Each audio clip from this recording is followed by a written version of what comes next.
We just walked out of the hotel. Trailer doors open. The sleds are still here. The lock is on the ground cut. I don't understand why they would do all that. I got the lock pieces here. I'm gonna go ahead and dig right into this 862 project and try to get everyone caught up to speed on where we're at right now. So this video is gonna entail our trip up to Velocity Sled Performance to see Will to start working on the calibration for this package. Along with working with Indie Specialty, I wanted to find a calibrator, not a tuner, a calibrator to build a base file for this thing that actually works and makes all the power it should with all the reliability that it should. Will at Velocity Sled Performance is that guy. So we, the three of us, are working together to really refine this package for everyone so that there are zero issues when these things hit the snow. We just got back from our trip up to see Will at Velocity Sled Performance. We made impressive gains with this thing. It is one hell of an engine. It is a monster. It makes crazy power. It makes crazy torque. It wants to rev out too, which is amazing. In the field, this thing is probably going to want to turn 8350, 8400 RPM. It is just, it's a monster, right? That said, you'll see in this video, our trailer got broken into. We had to deal with the hotel. It just made the entire trip a bit of a mess to where we did not get as much time on the dyno as we wanted to. And with scheduling conflicts and things like that, we had to pull it off the dyno early. That said, real quick, we've made over 20 horsepower more than a stock 850 as it sits without digging into clutching and with a very, very conservative tune. Pipe pressure is super safe, timing is super safe. We are on pump 93 with 7.5% ethanol, 0 additives, and we are 20 horsepower. We're more than 20 horsepower over a stock 850. However, we ran out of time to really start loading this thing super hard and really trying to see what we can make out of it.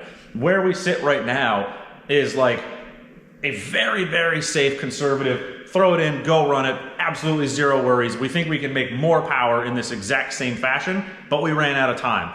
It's also worth mentioning that you cannot run these on a stock computer. Timing is way off. The timing curve in general is way off. Just everything about the stroker engine does not really line up with a stock timing curve. So just that alone, regardless of everything else that I could dig into in terms of the calibration of this, they need to be tuned, which is why I took the time to talk to a bunch of different people, and I appreciate everyone that I was able to speak with and the information they gave me and their time and everything about that. But Will was the first one that I felt truly comfortable with on getting a calibration and not just a tune, right? So anyone that's dealt with automotive stuff like this and has done tuning of their own knows that there is a little bit of a difference between like just going to a tuner or going to someone who can completely calibrate an ECU for an application such as this. And that's why I made the decision to do my best to get Will involved in this program up at Velocity Sled Performance. And so far, everything has been amazing. It is just incredibly impressive what that guy can do, and just his abilities alone are amazing. That said, I have a little bit more information. I know some people are very concerned about doing an engine swap like this on the stock 650 fuel system. I can assure you, if you're thinking of that and now you have a 650 and you want to do something like this, fuel system is not an issue. You do not need to swap the pump. You do not need to swap any regulators. You can literally bolt these in, and the stock fuel system is good from my calculations, and I have confirmed this with many different people. You're good for about 240 horsepower NA. Just for an example, this thing at the end of the day, we did the calculations, we're at 57% injector duty cycle, around there. It might be 56.77 or something like that, right? We're sub 60% on injector duty cycle, making the power that we're making. You do not need to swap fuel pumps or fuel systems. I cannot reiterate that enough. Just because part numbers are different on a parts breakdown does not mean that there is not enough fuel in this system to do what we are doing. So if I hear that again, I'm gonna lose my mind, okay? That's basically what it comes down to.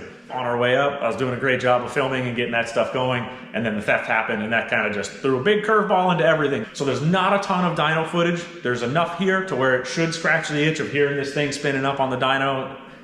That said, it is what it is. We are somewhere about to get on I-90. We're just past Rome, right? We're in Verona. Verona, by the casino. Turning Stone. Big, huge maple leaf rest area place. It used to have gambling machines in it, but those are gone now, so that's no fun. Hitting I-90 about roughly halfway through our drive, and it's all going good. We got Duncan. We're all set. You got Duncan. He got his fix, so he's good to go now.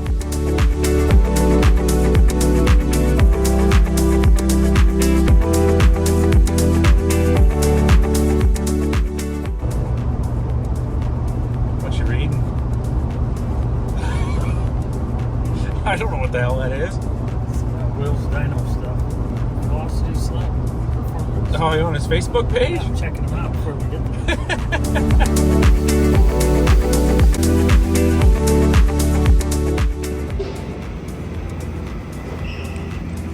Roller dog. Where's Davey? Davey take that last one. I know he would. We're all checked in and we're hitting this Kelsey's Roadhouse. The pictures on Google make it kind of look like a Texas Roadhouse. A little different, probably not even close, but we're gonna give it a whirl.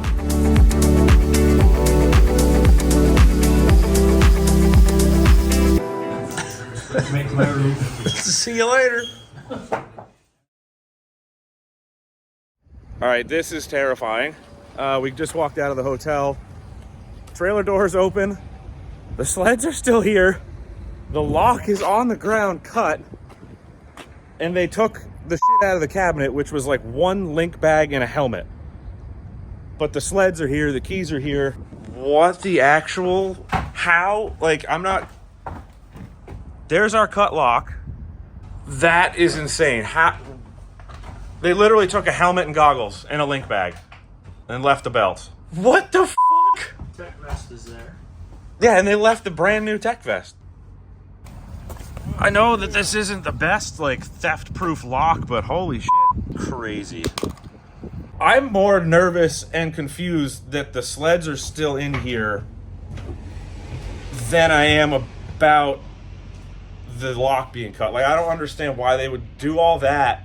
Like, what? Did they not have a truck to take the sleds? Coming back tonight for him? I don't, yeah, I mean, I get, yeah, right? Holy shit, dude. I was like walking up to the trailer because we saw the door. I saw the door was open on our way up to the trailer, and I was like, yeah, okay, sleds are gone. Cool, we can just go home and deal with insurance.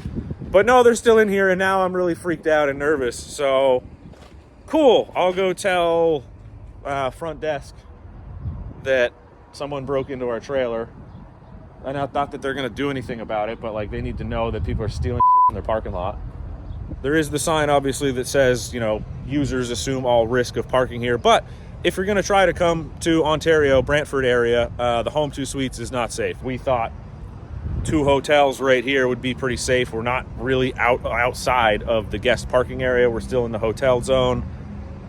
It sucks. I mean, it is what it is. We're glad the sleds are still here, but it's not a comforting feeling that you can't leave your shit here. I mean, we didn't get back from dinner till about 11:30. We're up at 7, and within that 6.5, 7 hour period, they've broke in. The girl that got here at 4 a.m. actually said that when she drove in this morning, the trailer door was open. So they had like a 3-hour window that they got in here apparently. But I'll just hold it all awkward like this. We're just driving along on the interstate to Will's, and we're talking about like how weird this is that they broke in and didn't take the tech vest, or they didn't take the link bag off of the sled. They had to have been expecting a car or a side-by-side or motorcycles or something not snowmobile related, because if they were sled people, they would have known to take the link bag right off of the Assault, but they left that one on. They took the empty one, and the shitty old Bell helmet. Like, it was a great helmet in the day, but that thing is like 10 years old. It's just a spare in case someone somehow forgets one. So good job, dum-dums. You got that gross, sweaty thing to wear. And then they left the tech vest. Brand new, like $300, $400, I don't remember what it was, tech vest sitting in there. And they just left it hanging on the wall. It's not like it was strapped to anything. I just don't get it. I am baffled about the whole thing of like, they sawzall the lock off and then just take that stuff. It's just, there's 3 gallons of oil on the wall, so they're definitely not sled people. They're just dirt bags, I guess. I don't know what else you would call them. They didn't touch the front lock. They tried to get in the man door, and I wonder if I'd left that open, if they would have just hopped in and saw sleds and closed the door and left. But once they cut the lock, they're like, we gotta get something for our sawzall blade.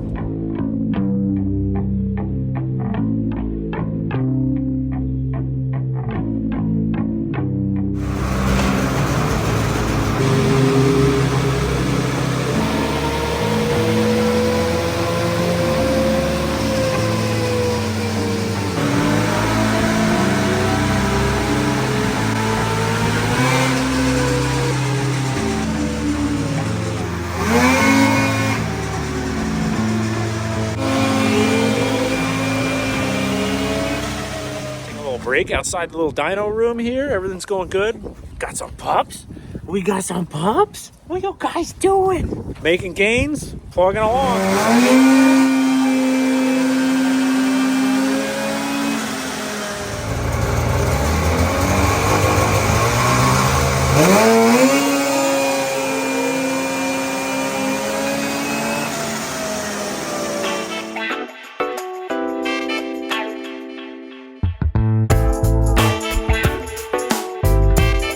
What do you think?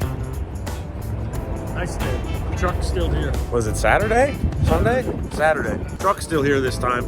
We were able to leave the trailer at Will's shop, so we didn't have to worry about that this time. Hopefully the tonneau cover's still on the truck. Yep. Is it cut? Nope. Nice. We're good.